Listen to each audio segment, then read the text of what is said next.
Sabarkantha ઈડરમાં bypass રોડની માંગ કરવામાં આવી હતી। સાબરકાંઠાથી સમાચાર સામે આવી રહ્યા છે। ઈડરમાં બાયપાસ રોડની માંગ અદ્ધર તાલે જોવા મળી હતી। શહેર વચ્ચેથી પસાર થતા સ્ટેટ હાઈવે રોડ પર ટ્રાફિક જામ સર્જાયો હતો। ટ્રાફિકને પગલે એમ્બ્યુલન્સ ફસાતા દર્દીને હાલાકી ભોગવી પડી હતી। હાઈવે ઓથોરિટી દ્વારા રોડ વન વે કરાયો છે।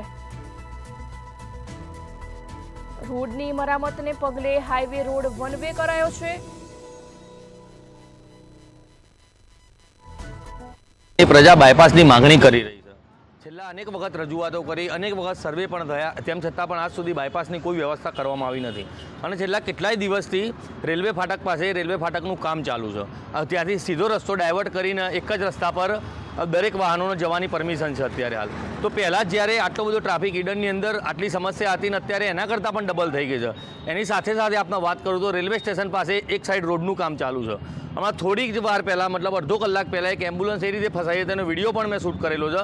એ વિડીયો પણ મીડિયાના મિત્રોને હું આપીશ કે જે રીતે એમ્બ્યુલન્સ ફસાઈ હતી, એમ્બ્યુલન્સની અંદર પેશન્ટની, દર્દીની શું હાલત હતી ને લાઈનોની લાંબી કતારો થઈ ગઈ છે। તેમ છતાં